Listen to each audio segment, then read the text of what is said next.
Seconds out for a terrific new series of boxing videos.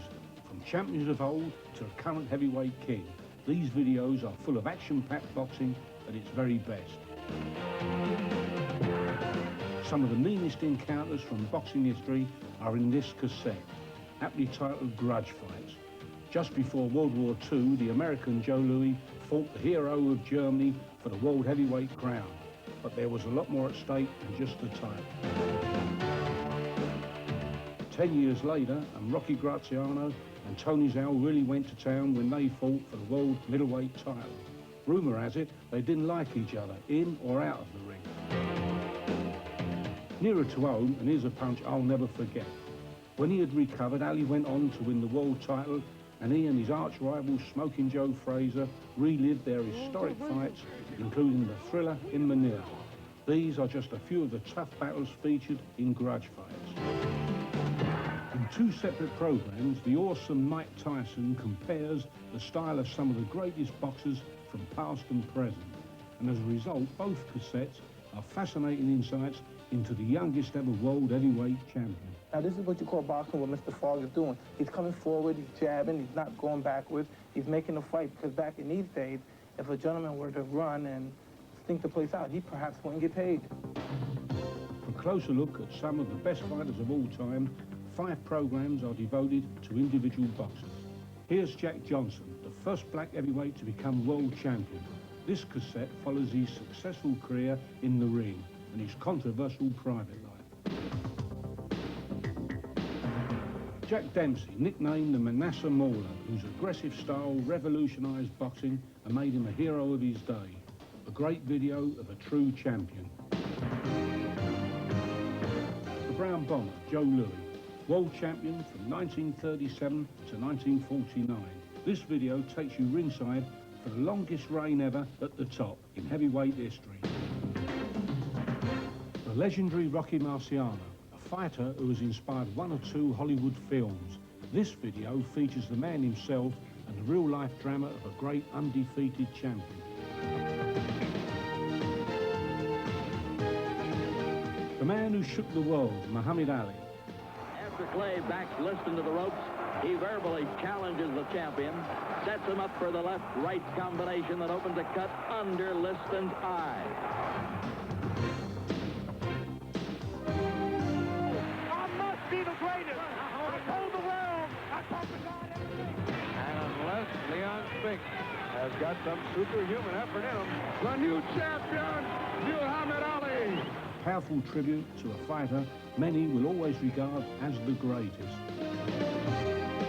And finally, watch out for boxing's greatest fights. Mike Tyson takes a look at a whole bunch of nerve-shattering knockouts and devastating power punches, and a few rarely seen KOs with a difference. And there it is. I'm off to get this great range of boxing videos right now. On sale now from all good video outlets.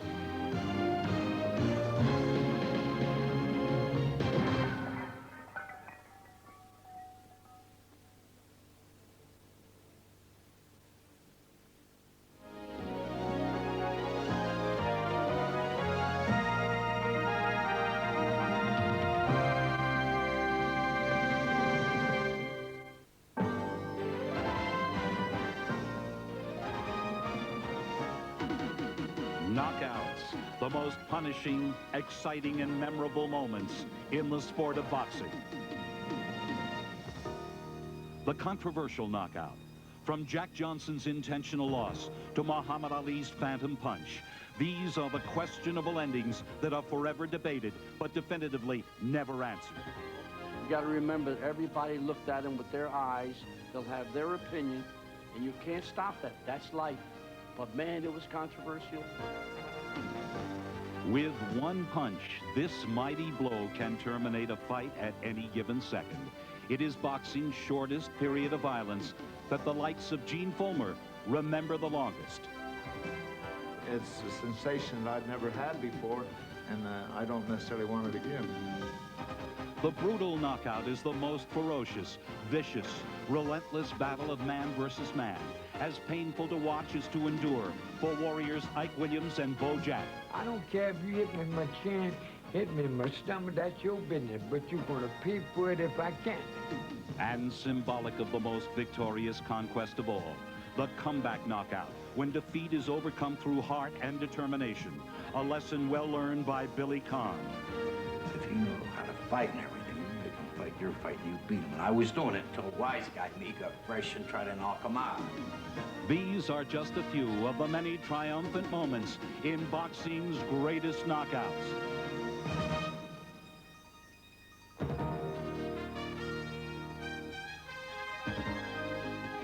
Knockout, more than just a shot in the head. It's a concept in the head. And in our language, she's a knockout, it's a knockout. And more than just a word, the final word. Hi, I'm Larry Merchant, here to dwell for 15 rounds and not less on knockouts, on everything you ever wanted to know about knockouts. The knockout is basic and specific to boxing. It reveals the peril, it defines the drama. Boxing is the theater of the unexpected, because one punch can change everything. When you watch a fight, unlike a ball game, there's a very real possibility that it could end, and end memorably, at any moment. With me to provide an historical and analytical view of memorable knockouts is the heavyweight champion of the world, Mike Tyson. Mike, everyone knows you're a knockout fighter. Everyone doesn't know you're a student of the game, of its history, and that in itself is unusual. Not many athletes ever get involved as much. You've watched thousands of hours of films. How did this come about? Well, when I was 12 years old, I was saying I spent a great deal of time with Customato, and at his house, there's a vast variety of fight history, and I made it my business to find out everything I can about these fighters. And I figured if I'm going to enter a game, I should know everything about it, from the beginning to the end. What was it about knockout fighters particularly that excited you or inspired you? Well, to be the knockout fighter, it was something that everyone would love to see you. You drew more attention, you were used more, you made more money, and there's a great probability that when people come to see your fight, there was going to be a knockout. So you could depend on always people coming to see your fight. Was there anyone in particular that excited you? Any one athlete, any obscure athletes, famous athletes who really got you excited? My favorite fighter when I first got interested in watching the legendary fighters was Henry Armstrong. To watch someone so small, from 122 pounds, move up to 147 pounds and win all 3 titles simultaneously, and that meaning he has to jump from weight differentials from 47 to 35 to 22. It was just unbelievable. Well, fortunately for real big men, there are no weights you can jump up to. Hey, tell me about it. Did I say that knockout is the final word? Well, usually, but there have been controversial knockouts that were only the opening salvos.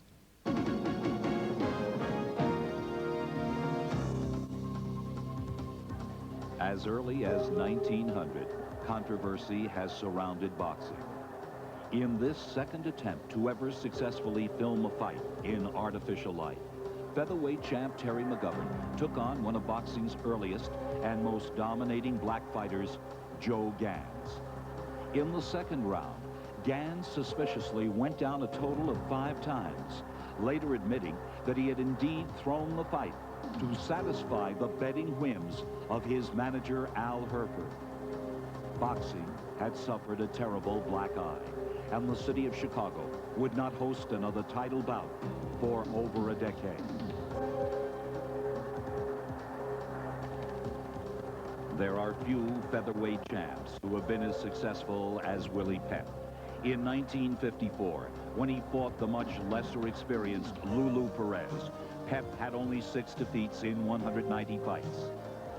In the second round, Pep hit the canvas not once, not twice, but 3 times, losing by the 3 knockdown rule. For Pep, this should have been a simple stepping stone towards regaining the title.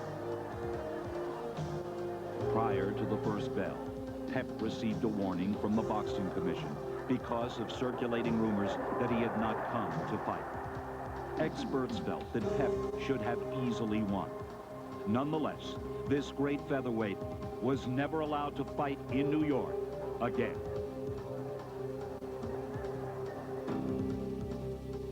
As a black champion in the early 1900s, Jack Johnson was a marked man who could hardly avoid controversy. Convicted of violating the Mann Act for transporting women across state lines for immoral purposes, Johnson jumped bail and fled to Europe. 2 years later, he was granted a pardon and the opportunity of returning to the U.S. to visit his dying mother, if he would agree to fight the latest white hope, Jess Willard. In over 100-degree heat, Johnson and Willard battled for 25 rounds.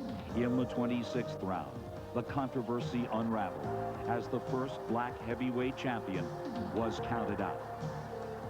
Lying on the canvas, rumors spread that Johnson was shielding his eyes from the blazing sun. 8 years later, in an affidavit given to Ring magazine, Johnson disclosed that he had thrown the fight, stating, "I still say that I lost through pressure to a man who could not beat me." When Jack Sharkey and Max Schmeling fought for Gene Tunney's vacated crown, Sharkey was regarded as the world's best heavyweight. Winning the first 3 rounds, he was on his way to becoming the next champion. In the 4th round, following a toe-to-toe exchange, Sharkey threw a left hook that landed low. Seconds later, the round ended. Confusion followed, and Schmeling had to be carried back to his corner. The punch was declared a low blow, and Schmeling, still on his stool, was awarded the bout by a foul. It would be the first time the heavyweight crown had been won sitting down. In his prime, Roberto Duran was regarded as one of boxing's greatest knockout artists. In a 20-year career, the man with hands of stone amassed over 50 knockouts. But who will ever forget the welterweight championship rematch with Sugar Ray Leonard, when this proud Panamanian faced the most frustrating and embarrassing moments of his career?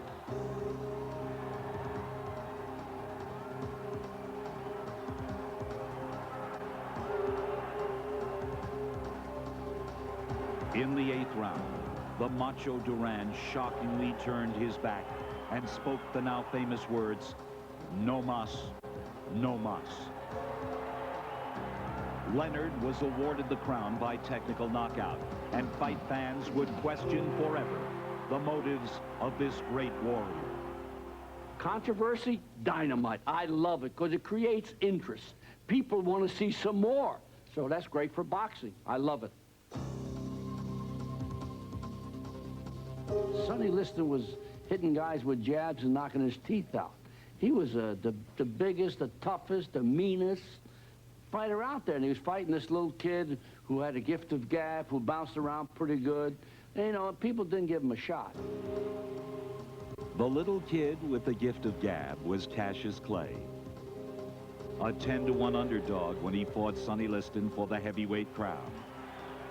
By the 7th round, a severe cut and injured shoulder prevented Liston from fighting on.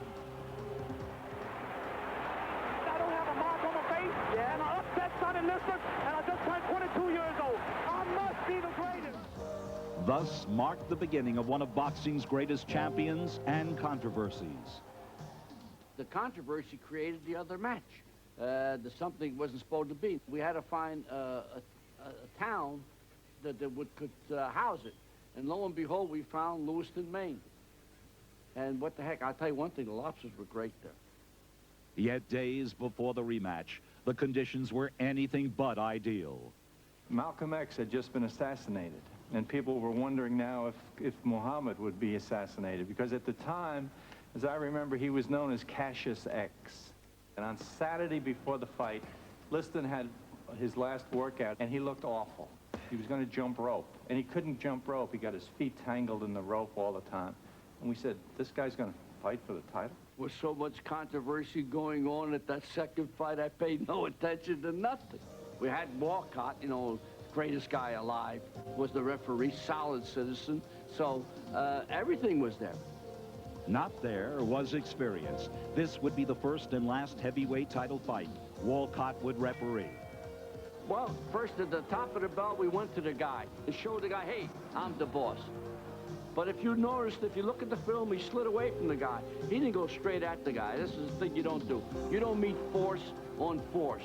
You meet it with your talent, your ability, the ability to slide side to side, the ability to stick it in, don't take the other guy's punches. Muhammad kept picking, and what happened, Liston kept following around the circle. Well, Liston followed him ring around the rosy. Now, during the time he was following ring around the rosy, Muhammad feinted left, went right, dropped the right hand over when the guy missed the jab, and the guy got hit with a punch he didn't see. They're the kinds that hurt. You know, those poor guys that went out and bought a hot dog, poor guys that were drinking on a beer or something, they didn't catch that punch. But believe me, the punch was there. There was great confusion in the ring. Liston went down, he rolled over. Ali stood there and taunted him, wondering why he was suddenly down after that punch. Muhammad goes into the war dance bit, so naturally, Joe Walcott, the referee, is trying to get my guy to a neutral corner. So in the interim, he's missing that the count is going on. The knockdown timekeeper is going 1, 2. Showed him pick up the count. Muhammad wouldn't get away from the situation. He started bang, bang, bang, started throwing those flurry of punches. Meanwhile, Mr. Walcott went to the timekeeper, and the timekeeper told him, hey, it's all over. As soon as the fight was stopped, the fans started chanting, fix, fix, fix. Some people thought it was a solid punch. Some people didn't. You gather as many opinions as you could, and everybody seemed to have a little different version.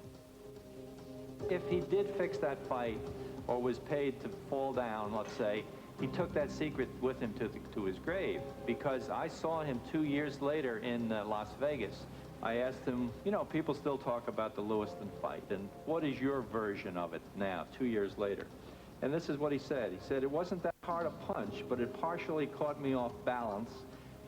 And when I got knocked down, I got mixed up because the referee never gave me a count. I was listening for a count. That's the first thing you do. But I never heard a count because Clay never went to a neutral corner. And then people say I sat down. I was on my feet fighting when he stopped it. Look at the movies. You got to remember that everybody looked at him with their eyes.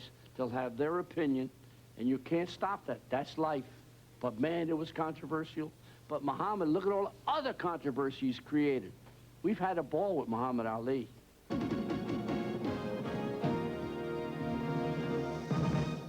Larry, I watched this film at least 100 times. I seen the right hand land. It's unbelievable that the people were there. They couldn't see the right hand land. And I know I wasn't born then, but I have proof that you were there. And tell me, did you see the right hand? Well, this is the proof, and I've always maintained it's the best fight photo ever. And not just because that open-mouthed fellow at ringside is me, but because it tells such an unusual story. Ali seems to be saying, get up and fight like a man. He senses that Liston has deprived him of his just due by losing so willingly. And the thing about the knockout, and I happened to see the punch. I was in a position, I didn't think it was powerful enough to knock a man like Sonny Liston out. I know, but tell me, were you the only person that seen the punch? Was there anyone that came to you and said, I seen the punch also? Others saw the punch, or they saw what looked like a punch, but they couldn't tell that it had that kind of impact on a man to knock him down. And remember that Ali was not a knockout fighter as well. But there was such hysteria around there that actually people on the way into the arena were frisked for weapons. Women too? Even women. They opened women's handbags to see if they were carrying something in there. Remember, Ali was a revolutionary figure of so much bombast to him, and as well, he had just admitted that he was a black Muslim, and at the time, the black Muslims were considered a violent, hostile, revolutionary kind of force. So for our generation, this was really like the Dempsey-Tunney long count of old, the greatest controversy maybe in boxing history. And if you're wondering why that isn't in our show, why it got cut, it's because it wasn't officially a knockout. As our superimposed clock shows, because Dempsey didn't immediately go to a neutral corner after the knockdown, Tunney was down for 14 seconds. But he could have gotten up at the count of 8 or 9. It wasn't a knockout. Most knockouts are neither as controversial nor as easy as the one that Ali had over Liston. Most of them show how brutal and often how brave fighters have to be.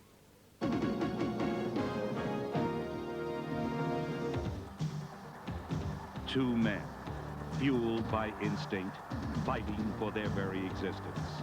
In this arena, the human beast can exhibit a frightening brutality. In nature, only the strong survive. In the ring, where the subjective opinion of a referee can mean the difference between simple defeat and senseless destruction, winning is survival. In this basic element, boxing is a brutal game. Intent on escaping the common labors of his Colorado home, Jack Dempsey toughened himself into a fighter. But after a long and somewhat undistinguished career, was anxious for more stimulating competition. Soon the opportunity arrived, as Dempsey's manager Jack Kearns slickly maneuvered a title bout against heavyweight champion Jess Willard. The 40,000 spectators watched a man possessed as Dempsey came out and repeatedly decked the lumbering giant, whose only recent pugilistic performances had come as a featured attraction in Buffalo Bill's Wild West show. Though outweighed by nearly 60 pounds, Dempsey fought furiously, inspired perhaps by a reported $100,000 bet made by his manager that Willard would be knocked out in the first round. And so it appeared when the last of 7 knockdowns seemed to finish the champion. As the crowd roared, a slightly confused Dempsey walked to his corner, unable to hear the bell that had actually saved his opponent. The fight was resumed until a broken jaw and a closed eye prevented Willard from answering the bell for the 4th round. Though he had won the title, Dempsey and friends had lost a considerable wager. The betting for this British and Empire heavyweight title favored champion Henry Cooper, who could deliver a powerful wallop with either hand. In meeting rival Joe Erskine, Cooper heaped combination after combination on the defenseless Welshman, now past his prime. Cooper finished with a devastating series of lefts, sending the challenger through the ropes. That same left hand would 2 years later flatten another challenger, a brash young American to be known as Muhammad Ali. For Ali, it was his series against Joe Frazier that provided some of boxing's most memorable moments. Their first meeting was a tremendous 15-round battle. Ali again vulnerable to the left hand as Frazier took the decision. Ali won the second contest and later regained his heavyweight crown, setting up the now famous finale. Come on, girl. We in Manila. Come on, gorilla. This is a thriller. And it lived up to its billing. 2 great champions exchanging punishing blows for 14 brutal rounds. Frazier, face swollen, unable to see, could not continue. A painful victory belonged to Ali, who said it was the closest thing to death. Rocky, how do you feel about being a champion? Oh, I feel great about being a champion. And I think I'll make a real worthy champion. I'd like to fight Tony Zale again and give him another chance to even up the score. You know, 2 fights and then the last one make it 3, make sure he's a real champion. A year after taking away Tony Zale's middleweight title, Rocky Graziano put his championship on the line in their 3rd and final meeting. But Zale took control early. A smashing left floored Graziano for the 2nd time in the fight. But he gamely hung on to the ropes, determined to keep his crown. Zale, having set a furious pace, inflicted heavy damage. He moved confidently and with a punishing right to the body, set up a knockout punch that left Graziano unconscious. Tony Zale became the 2nd man ever to regain the middleweight title. When it came to titles, Alexis Arguello wanted more, to become the first boxer ever to hold 4 divisional crowns. And so he challenged Aaron Pryor for his junior welterweight championship.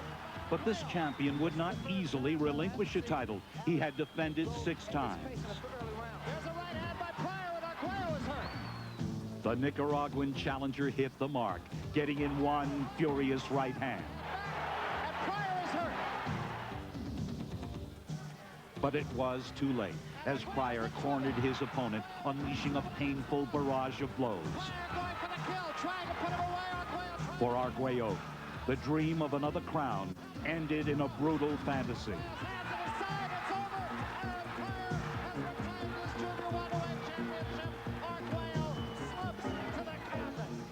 Thomas Hearns achieved the quest of winning 4 titles in 1987.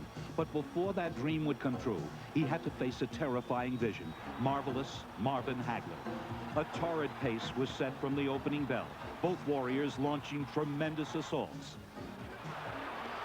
In the 3rd round, a cut on Hagler's forehead momentarily threatened his middleweight title. No, it's not bothering his sight. Let him go. Seconds later, Hagler exploded with a right hand, pushing Hearns deep into a semi-conscious nightmare. Thomas Hearns' hopes had been shattered by the stark reality of boxing. It is inherently a brutal sport. A fight is a brutal game. It is hard, it is rough. But when you talk about fight, Ike Williams, he's a destroyer. He will destroy you. One thing he had, many boxers wish they could get, was a punch.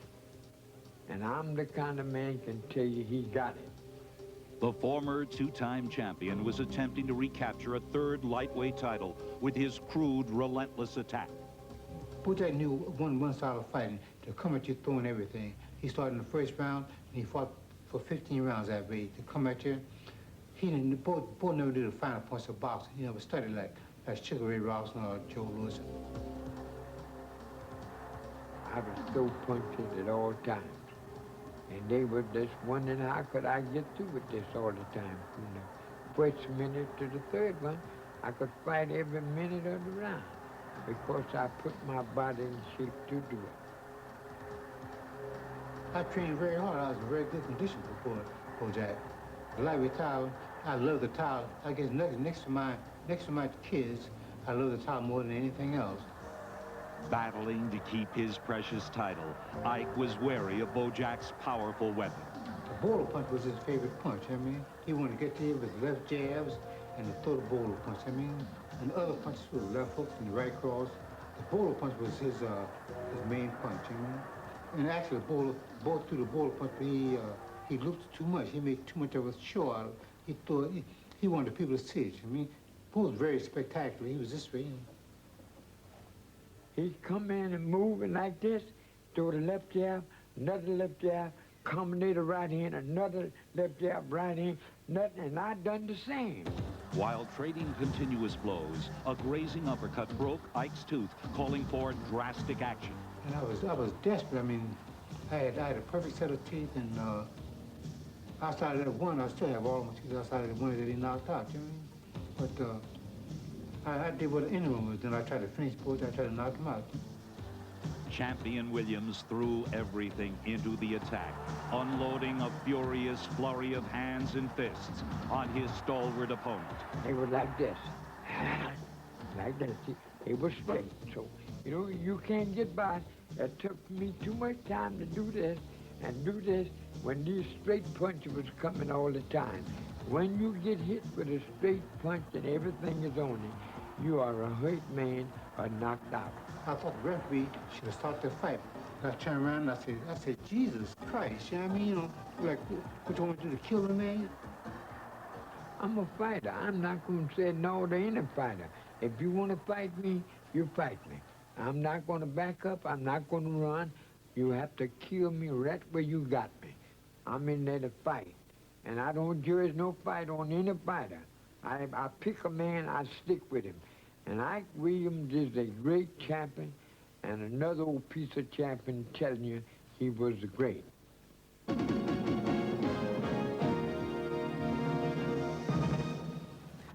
Wow, Mike, I want to hug these guys. Hug them for what they were and what they are. Oh, man, money couldn't buy that, because you're looking at 2 great warriors in there who stand for every means of great fighters, great character, great courage, great intelligence, enthusiasm, the fighting spirit. And Bojack, by all means, is one of my favorite fighters, and by the fact is Cus' best fighter, because of the fact that Cus seen him at the top of his career, from the beginning to the end. And I can remember the story Cus always told me about. He was in Miami, and he saw Bojack shiny shoes in a hotel, and Bojack insisted that he get up on the chair and let him shine his shoes. And Cus by no means would ever let Bojack shine his shoes, because he can't picture the greatest lightweight in his mind of all time shining my shoes. So he insists that Bojack get up there and he shine his shoes. Wow, what a nice tribute that was. What I notice about fighters like that is they're willing to take the risks for greatness, because if you're going to knock another guy out, you got to get close enough for him to do it. And when you do that, you can also be knocked out. And another thing I notice is that there seems to be fewer brutal fights today, fewer fights of the Hagler, Hearns, and Pryor Arguello type. Is that true from your views of all of those great fight films? Well, when you talk about brutal fights, you have to have two authentic, tough men. When you look at Ike Williams, Kid Gatlin, that area, everybody was authentically tough. They were tough men. They came to fight, and they believed in themselves, and they had the confidence that no one in the world could hurt them, beat them, and so they were willing to take their chance. That's because they believed that. On the other side, we're objective, and we're watching, and it's like, whoa, he's taking chances with somebody that's very dangerous. Prize fighting is nothing if not dangerous and often brutal. But where human beings are concerned, you can be sure that the ridiculous is also not far behind.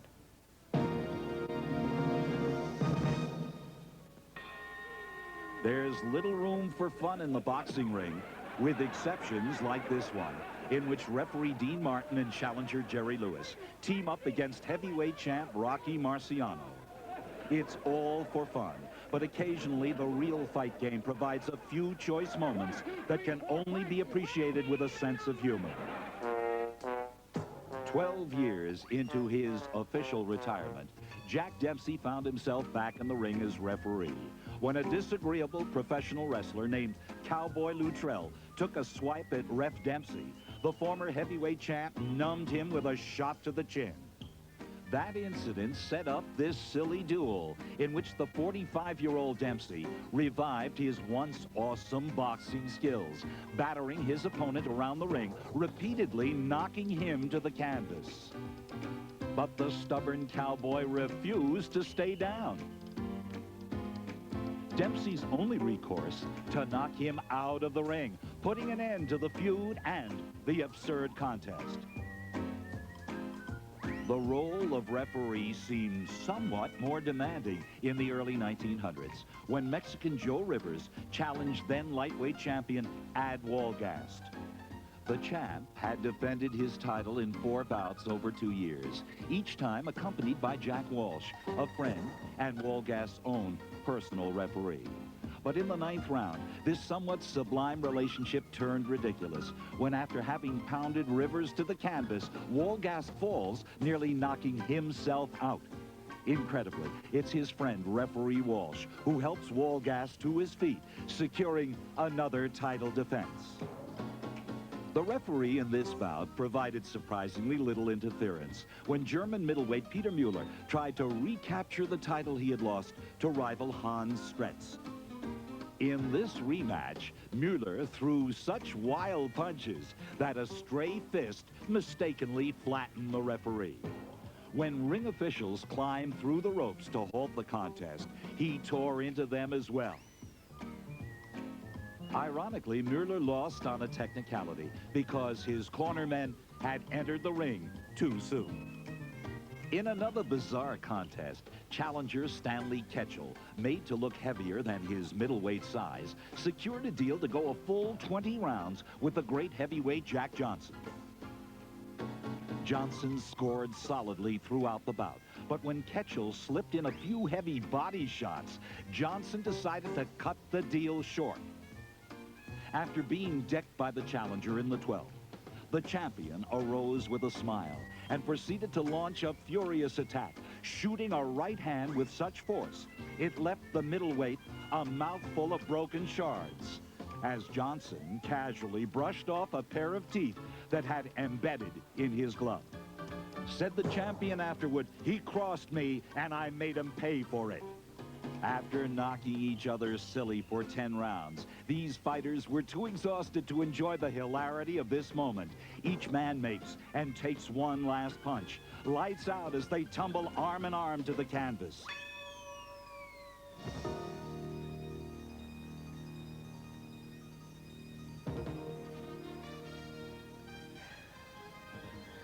I guess that stuff is funny by boxing standards, but I don't think it was exactly choreographed by Charlie Chaplin or even Richard Pryor. The only thing funny that I've ever seen you involved in was your fight with Bone Crusher Smith. I thought it was hysterical that people paid $700 ringside to see that non-fight. Well, I agree with you 100%, but I'm sure Bone Crusher Smith doesn't think that way. I'm sure he believes that wasn't funny at all. Bone Crusher Smith, a big guy. There are other big guys. They throw punches from way out in the bleachers. They land on people, and nothing seems to happen. What does it take for a real knockout puncher to get the job done? Well, there's certain kind of knockout punches. There's something, being a big man really doesn't matter. It has no significance in knocking out someone. The main point is the quickness and what you throw the punches and the leverage is what you have in the shoulder snap. And the object of really knocking out an individual is throwing a punch where he can't see. And when there's combination punches, and when you throw punches and you keep his mind preoccupied with the body punches, and the other two punches that come to the head are the knockout punches.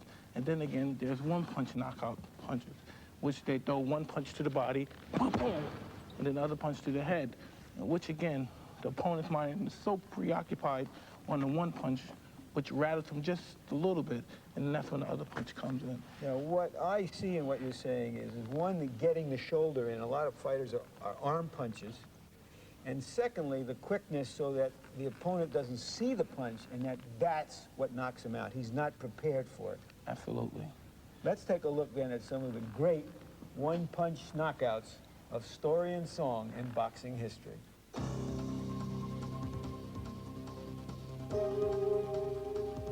It is the single punch that can suddenly and prematurely terminate any fight. Often described as a bomb, explosion, or bolt of lightning, the one-punch knockout is one of the most exciting and most remembered moments in the sport of boxing. At age 37, heavyweight challenger Joe Walcott faced his fifth and possibly last title shot when he fought the 4-1 favorite champion, Ezzard Charles. In two previous meetings, Charles had won by decision, but for the never-before champion, a perfect left hook made Joe Walcott the oldest fighter to ever win the heavyweight crown. 35 years later, Mike Tyson, at age 20, became the youngest fighter to ever win the heavyweight crown.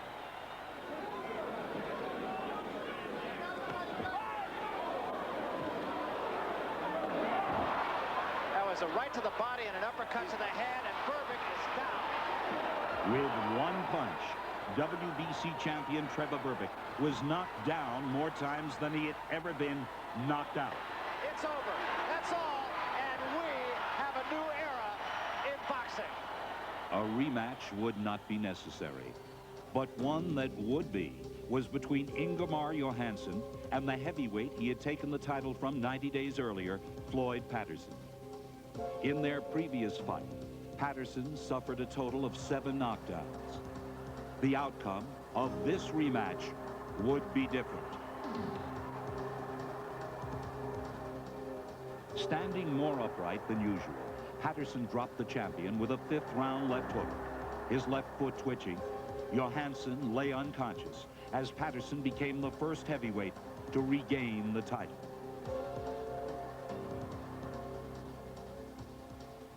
At age 22, Wilfred Benitez attempted another boxing first to become the youngest fighter to win world titles in 3 divisions, a feat that had not been accomplished in over 40 years.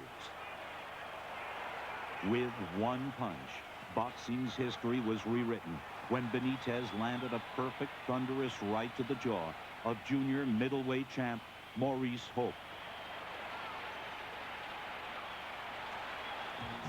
5'7" light heavyweight champ Dick Tiger needed more than hope when he took on 6'3" Bob Foster.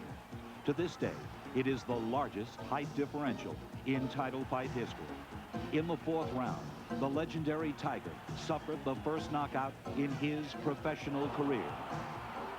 And for the next 6 years, Bob Foster would reign as the light heavyweight champion of the world.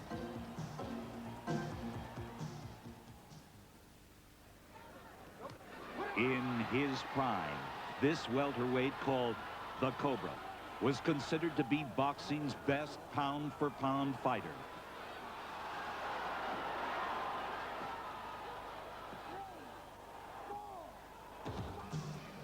Now a former champ, Donald Curry had suffered only one defeat before meeting Mike McCallum for the junior middleweight crown. In round 2, Curry was en route to his second title. But 3 rounds later, it was the Cobra who would be struck.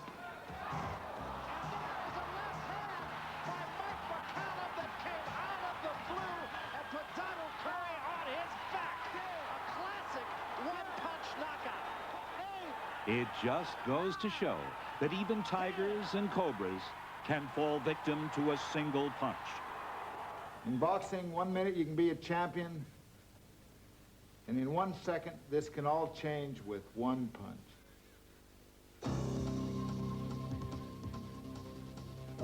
Robinson was definitely a stylish fighter, and I was definitely a crude type fighter. Well, the first fight I had with Robinson, I beat him 15 rounds and never had a mark on me. That's the only fight I ever remember, never had a mark on me. After the decision, everyone accepted the fact that I had beat him and beat him soundly, but I was hoping that it wouldn't be the last fight. I was very anxious to give him a return match and prove that what I'd done the first fight, I could do again the second fight. Robinson lost so infrequently, he very seldom ever lost a fight, that there was always a cry for a rematch. When Robinson lost, nobody believed it, and they said, let's see if you can do it again. 4 months later, the rematch was scheduled, as the former champ would attempt to regain the middleweight title for the 4th time. The 37-year-old Robinson was advised not to fight the 25-year-old Fulmer once again. To that he replied, "Nobody's ever beaten me twice." I never really worried about this because I felt without a doubt that if I could beat him once, I could surely beat him twice. For the confident Fulmer, the rematch would be fought on May 1st, 1957. Well, everybody was amazed at the odds, even though Fulmer had won the first fight, because nobody was ever 3-1 over Ray Robinson. That was the only time in his whole career that he probably was an underdog. But the odds could have no effect on this fight's outcome. After beating him the first fight, I felt that maybe if I put even a little more pressure on him than I did the first time, then I could maybe knock him out, because I was putting pressure on him and keeping him busy the whole time and making him worry about what I was going to do to him rather than what he was going to do to me. I think Robinson's best punch was anyone he hit you with. And he could hit you and hurt you with any punch he threw.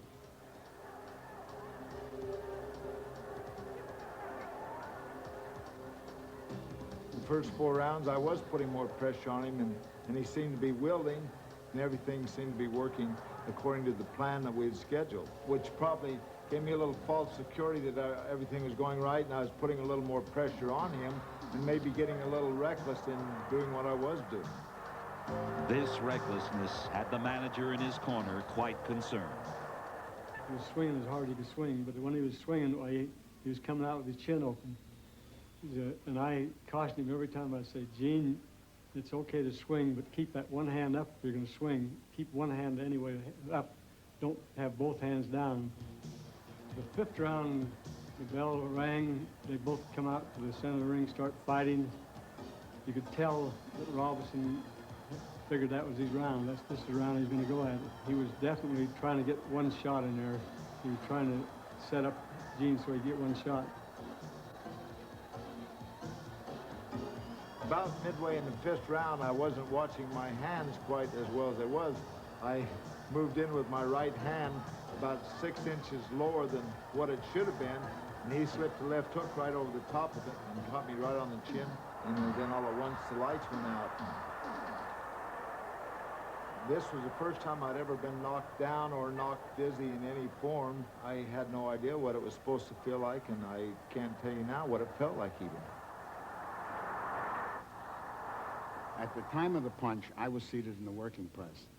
And I remember all the newspaper men, as well as the whole arena, getting up and say, "Did you see that punch?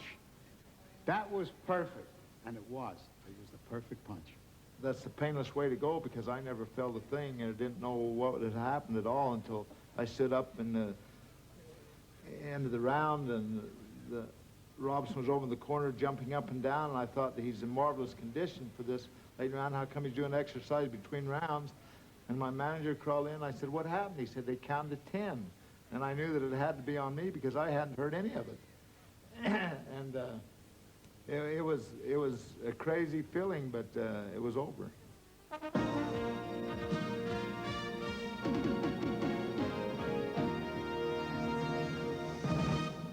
Because Sugar Ray Robinson was a master boxer and could finish a fight with one punch and had great heart and courage as well, most experts have viewed him as the greatest of all fighters pound for pound. Do you agree?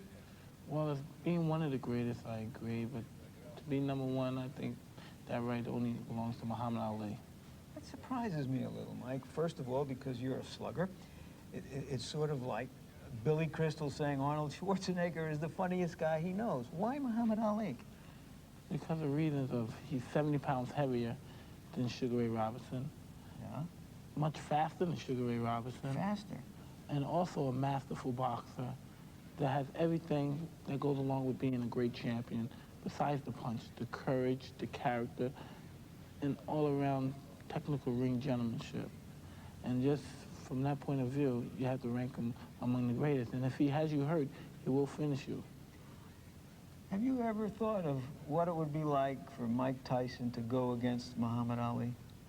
I never thought of the situation. Never once? Never. Even a little bit? Never.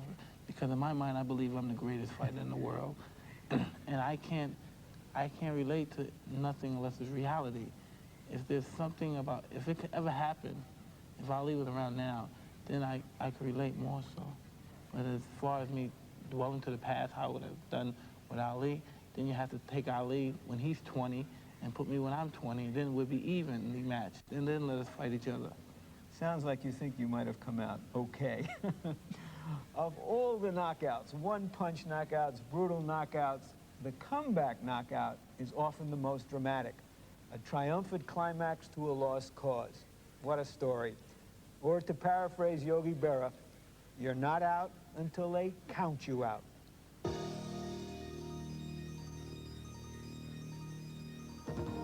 In the most dramatic knockouts, one man falls to the canvas. But not every knockdown is a knockout. In this contest, light heavyweight champion Archie Moore fought to stay on his feet, fending off a game challenge by Canadian fisherman Yvon Durrell. Moore was being punished mercilessly, and following a second knockdown, seemed hardly able to survive the first round. The beating continued as Durrell connected again in the fifth. Moore was down, but not out. As the challenger began to fade, Moore rose to the occasion, sending Durrell crashing to the canvas in the seventh, and again in the 10th round. Although saved by the bell, there was little doubt that Durrell would fall. The champion punctuated his triumphant comeback with a final blow. He later boasted, "This was my finest out." One of boxing's leading authorities on the knockout punch was Rocky Marciano. With an incredible string of 37 knockout victories, he had earned the right to challenge Jersey Joe Walcott for the heavyweight title. In superb condition, Rocky was surprised when Walcott, 10 years his senior, charged out in the opening round and caught Marciano with a perfectly timed left hook, putting the 2-to-1 favorite challenger down for the first time in his career. The bombs continued, every punch intended to end the bout. Rocky was having trouble seeing from a liniment that rubbed off Walcott's gloves as Jersey Joe pounded away. His vision clearing by the 13th. Marciano rebounded when Walcott loaded up a right hand. But Rock delivered first. A crushing right to the jaw crumpled the champion and wrote a new name in the heavyweight book, Rocky Marciano, the Brockton blockbuster. Jake LaMotta may have forgotten about the record book because Laurendo Teal took a decision in their first bout just a few months before LaMotta won the middleweight championship. In this rematch, Doteal, a solid boxer puncher, jogged the champ's memory, sagging him against the ropes as his title waned. The Frenchman needed only to remain standing to become the next champion, but unwisely moved in for the kill as LaMotta opened up, unleashing amazing reserves. Then, a devastating left and a right flush to the jaw sent the challenger reeling. With just 13 seconds left, LaMotta had rallied back from certain defeat to retain his crown. In a rare modern attempt to unify the welterweight championships, Thomas Hearns met Ray Leonard in a seesaw battle, exchanging roles of aggression and retreat. In the early rounds, Leonard danced away from the hitman's long jab, but standing toe-to-toe, Thomas fired at will. In the 6th, it was Leonard on the offensive, wounding his quarry, then swiftly taking advantage. This time, it was Hearns backpedaling as Leonard set the pace, capturing the next 2 rounds. But Hearns regained his earlier aggressive posture, focusing his attack on Leonard's swollen left eye. You're blowing it now, son. You're blowing it. You got to take it away from him. Leonard's trainer, Angelo Dundee, knew the score. Ray knew the mission. In the 13th round, he exploded in a fusillade of fists, determined to knock Hearns out. Then one more round, one last combination, and Ray Leonard had come back from a losing battle to win the war. It's over, and Ray Leonard is the undisputed For welterweight Hearns, champion a fall just short of an undisputed welterweight championship as his prize. The heavyweight championship of the world is the biggest prize in sports. And more people have challenged for it, and more have tried and failed, but at least they did try. And Billy Conn felt the same way. Not only that, he was a brash young Irishman out of Pittsburgh. He was a tough, cocky little guy. He thought he could beat Lewis, and the way he fought, maybe he could have. Lewis in the ring, contrary to what most people thought, was a very heady boxer. He was a good thinker in there, especially for the heavyweights who weren't known for their thinking ability. He was formidable because he made very few mistakes, and if you made a mistake against him, you got hit with one of those terrific counter shots. Conn was a light heavyweight champion, gave up his title before the Lewis fight, and he still was a light heavyweight when he fought Joe Louis. Joe Louis weighed about 200 pounds. Conn only weighed about 168 pounds. The idea about fighting is don't let the guy hit you. If they can't hit you, they can't hurt you. You have to keep your hands up and punch real straight, no roundhouses, because if you go straight to it, you're going to get there first. I think it was a kind of a crowd that, while they respected the great Joe Louis, they were rooting for the underdog, the young kid from Pittsburgh. Conn was using his speed. He was in and out. One good thing in Conn's favor was that Louis had never fought anybody with the speed of Conn. He kept moving to the left, and he kept moving to the right, and he kept that sharp left hand continually keeping Lewis off balance and breaking up Lewis's attack. The main thing is don't let him hit you. Keep your hands up and move from side to side, mix him up. If you keep backing up, he's going to follow you. All you have to do is keep the left in his face and keep your hands up and keep your ass off the floor. Now we come to the 12th round, and this, too, was a great round for Billy Conn. He was all over Lewis, and Lewis was having a time blocking the punches, and Conn was fearless. Billy Conn staggered Lewis. If Khan had been able to win one of the next 3 rounds, the 13th, 14th, and 15th, he would have been the heavyweight champion of the world. Blackburn was the voice in the corner for Lewis. And when he came back to the corner after Khan's rally in the 12th round, Blackburn told him, "You better go out and get him, Chappie. We're going to lose the title." Over the head, hurts Khan, hurts him badly with a right, a left, another short right uppercut to the jaw. And Khan is in trouble, but he fights. I went out to try to knock him out, and naturally your hands as you're down and this and that, and you get hit. I lost all sense of thinking about not getting hit. I was worrying about hitting him and not worrying about safety first for me, see. And Lewis hooks the left hand to the jaw. Khan is being driven around the ring by Lewis.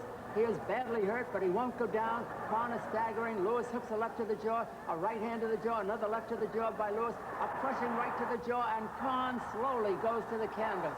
The referee, Eddie Joseph, comes over. The count is reached 4. I was in a great fight with Joe Louis. It was great until the 13th round. I run into trouble there, so I'll have to forget about it now. Well, it was a great fight tonight. I know that Uncle Mike's going to give me another chance, and I know I can win it. I guess I had too much to win for tonight, and I tried to knock him out. Otherwise, I'd have won easy.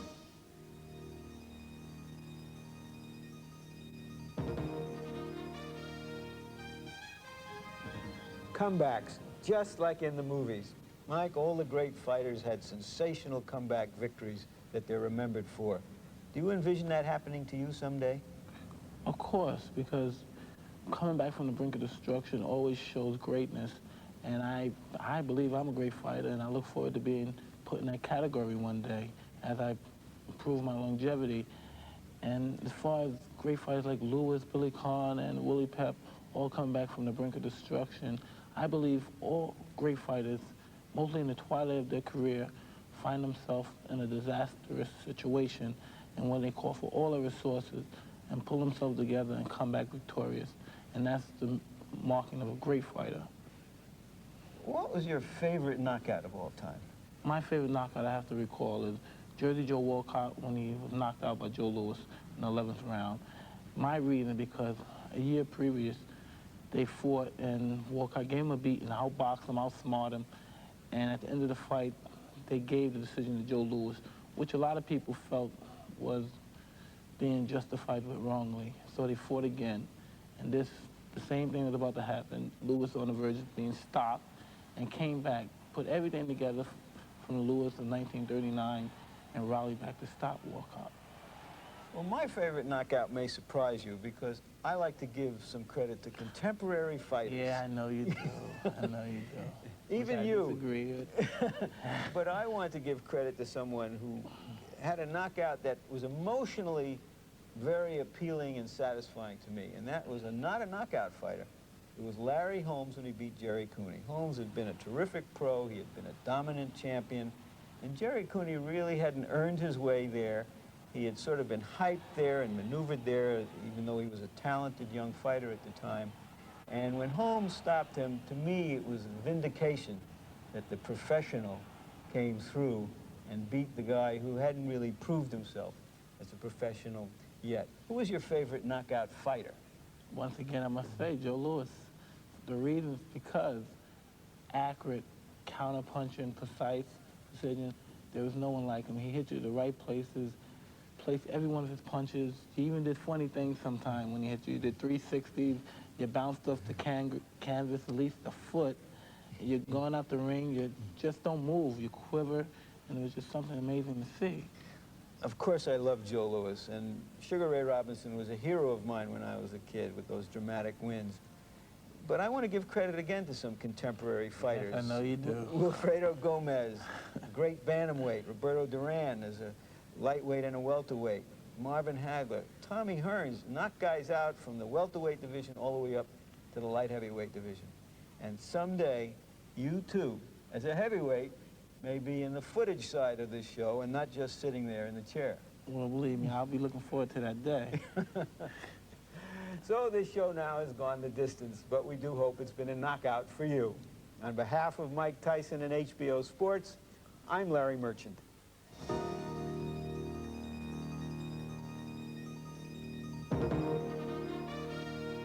I had a grandmother that lived a very long life, 112 years. That's a long time. And she used to, I come home one day and I was crying, and she asked me what I was crying for. And I told her, I said, the boy's taking my money. I was shining shoes at the time. And she said, you mean to tell me you crying? I cried, yes. She told me to pull my clothes off. I went there, she gave me the worst whooping of my life. Told me no walker, run from no one. And if you ever run again, they're gonna have to, police gonna have to come get me because I'm gonna murder you. And you stand there and you fight until the blood run into your shoes, don't you run. And from that time on, that's what I done. We left the ring, and the next thing I know, I'm standing in my dressing room. And I told the manager, how'd I get here? He said, what do you mean, how'd you get here? You walked here. I had no recollection at all of leaving the ring after I left the ring of how I got to the dressing room. It was like I went out again, except I walked and everything else, but I knew nothing of that period in my life. I got a tough break. I could have won the title, kept for about 6 months. I went around the corner, told all the guys I'm the heavyweight champion, and let you win it back in 6 months. He looked at me, he says, you had it for 12 rounds, you couldn't keep it. How the hell were you going to keep it for 6 months?